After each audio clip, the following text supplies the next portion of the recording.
Kehebatan timnas Indonesia di Piala AFF 2020 patut diacungi jempol. Skuad Garuda berhasil tampil gacor dan mematahkan banyak prediksi yang sebelumnya. Penampilan-penampilan mengesankan ini nggak terlepas dari performa apik pemain-pemain yang tampil mengejutkan. Mengejutkan di sini yang berarti bukan bermain di luar negeri yang punya kompetisi yang lebih bagus, tapi mereka justru datang dari liga lokal kita sendiri. Cetak Gol coba merangkumnya sebagai berikut.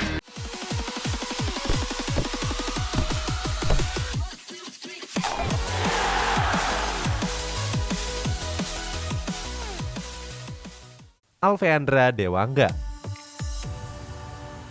Untuk mengawali ulasan ini ada bek tengah timnas Indonesia yakni Alfeandra Dewangga. Nama Dewangga sudah mulai bersinar sejak tampil apik pada laga uji coba menghadapi timnas Myanmar. Saat itu selain tampil selama 90 menit, Dewangga juga menyumbangkan assist untuk gol Irfan Jaya. Sementara di Piala AFF, Dewangga turun dalam 5 pertandingan dan gak tergantikan.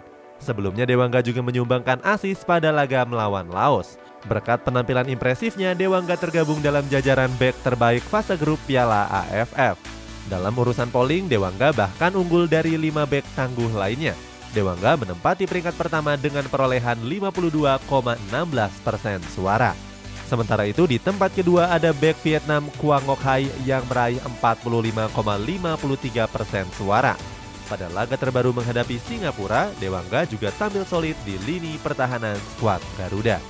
Selain menorehkan banyak intersep, Dewangga juga kerap maju membantu penyerangan. Penampilan apik Dewangga ini kabarnya membuat Persib Bandung menyesal. Pasalnya sebelum membela PSIS Semarang, Dewangga pernah menjalani trial bersama skuad Maung Bandung.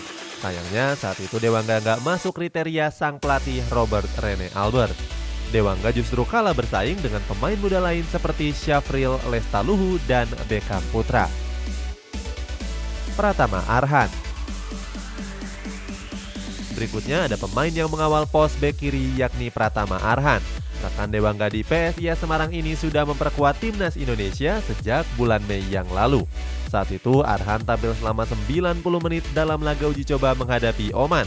Selanjutnya Arhan terus dipercaya dalam pertandingan kualifikasi Piala Dunia dan kualifikasi Piala Asia. Di Piala AFF, Arhan langsung tampil menjanjikan pada laga pertamanya. Bertanding menghadapi Kamboja, Arhan sukses mengirimkan assist untuk gol Evan Dimas dan Rahmat Irianto.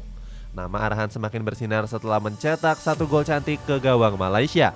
Saking cantiknya, gol tersebut masuk dalam 10 gol terbaik di fase grup Piala AFF. Gol Arhan menempati posisi pertama dengan perolehan 74,37% suara. Selain itu, gol Arhan juga mendapatkan pujian dari berbagai pihak. Salah satunya datang dari legenda timnas Singapura yakni Baihaki Kaizan. Dalam unggahannya, Baihaki menulis kalau Arhan merupakan pemain yang begitu berkelas. Sayang pada laga terbaru menghadapi Singapura, Arhan tampil kurang baik. Arhan bahkan melakukan pelanggaran keras dengan menendang salah satu wajah pemain Singapura. Beruntungnya pelanggaran tersebut cuma berakhir dengan kartu kuning. Rahmat Irianto. Selanjutnya ada tandem Alfeandra Dewangga di posisi bek tengah yakni Rahmat Irianto. Pemain Persebaya ini menjalani debut timnasnya pada laga kualifikasi Piala Dunia menghadapi Thailand. Setelah itu Irianto terus dimainkan pada laga-laga skuad Garuda yang berikutnya. Di 2 pertandingan kualifikasi Piala Asia, Irianto bahkan tampil nggak tergantikan. Sementara di Piala AFF, Irianto sudah bersinar sejak laga perdananya menghadapi Kamboja. Dari 4 gol yang berhasil dicetak oleh skuad Garuda, Irianto menceploskan 2 di antaranya. Nama Irianto juga semakin melejit setelah tampil apik pada laga menghadapi Malaysia. Saat itu Irianto mencatatkan rata-rata tackle sukses mencapai 88,9%. Gak cuma itu, Irianto juga mengagumkan dalam urusan distribusi bola.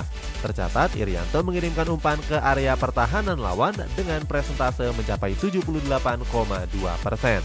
Gak heran kalau Irianto langsung jadi perbincangan publik sepak bola Indonesia. Mereka bahkan memberikan Irianto julukan Jangkar Garuda. Kalau kita menonton secara langsung pertandingan-pertandingan timnas Indonesia di Piala AFF kali ini, Rahmat Irianto selalu melihat di mana bola berada. Di mana ada bola, di situ ada Rahmat Irianto.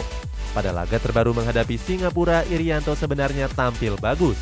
Irianto bahkan membuat lini tengah timnas Singapura nggak berkutik. Sayangnya pada menit ke-66 pelatih Sintayong menarik Irianto keluar. Hasilnya tanpa Rahmat Irianto, Singapura lebih tampil menyerang dan pada akhirnya mampu menjebol gawang skuad Garuda. Rizky Ridho. Kemudian ada pemain bertahan timnas Indonesia lainnya yakni Rizky Ridho.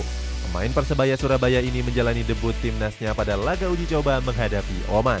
Walaupun saat itu menelan kekalahan, Rizky dianggap bagus dan terus jadi kepercayaan di laga-laga berikutnya. Sementara di Piala AFF tahun ini, Rizky mulai diturunkan pada laga menghadapi Laos. Saat itu skuad Garuda tampil menjanjikan dan cuma bobol 1 kali saja. Berikutnya nama Rizky juga meroket setelah tampil solid pada laga kontra Vietnam. Saat itu pertahanan timnas Indonesia dibombardir tanpa henti oleh para pemain Vietnam. Harus diakui kekuatan Vietnam memang di atas rata-rata mengingat mereka menempati peringkat 99 FIFA. Bandingkan dengan Indonesia yang menempati peringkat 166 yang harus jatuh bangun menjaga pertahanan. Beruntungnya duet Rizky Ridho dan Fahrudin Arianto sukses membangun tembok kokoh bagi skuad Garuda. Di penghujung pertandingan, Rizky juga melakukan aksi yang patut diacungi jempol. Saat itu, Rizky mampu menahan tendangan pemain Vietnam di dalam kotak penalti. Pada laga terbaru menghadapi Singapura, Rizky sebenarnya berhasil mengulang penampilan solidnya. Sayang, memasuki babak kedua, Sintayong menariknya keluar. Pergantian ini pun cukup disayangkan oleh publik sepak bola. Pasalnya, Elkan Bagot yang masuk justru kesulitan mengawal bomber-bomber cepat dari Singapura. Ramai Rumakiek. Nama terakhir sekaligus jadi penutup dalam ulasan ini ada winger timnas Indonesia, Ramai Rumakiek. Pemain Persipura Jayapura ini memainkan laga debut pada kualifikasi Piala Asia. Saat itu bertanding melawan Taipei, Rumakiek berhasil mencetak 1 gol. Sayang setelah gol tersebut, Rumakiek mengalami cedera dan langsung digantikan oleh Egy Maulana.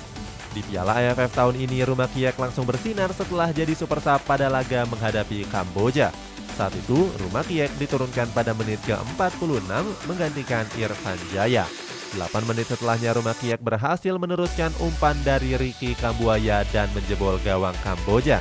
Sementara itu, Rumakiek harus absen pada laga menghadapi Singapura karena akumulasi kartu kuning. Rumakiek dikabarkan baru bisa merumput pada laga leg kedua hari Sabtu nanti. Selain Rumakiek, kabarnya Sintayong juga sudah bisa memainkan Egy Maulana Fikri. Terlepas dari itu, penampilan apik Rumakiek mendapatkan apresiasi dari banyak publik sepak bola. Salah satunya datang dari pelatih Persipura Angel Alfredo Vera.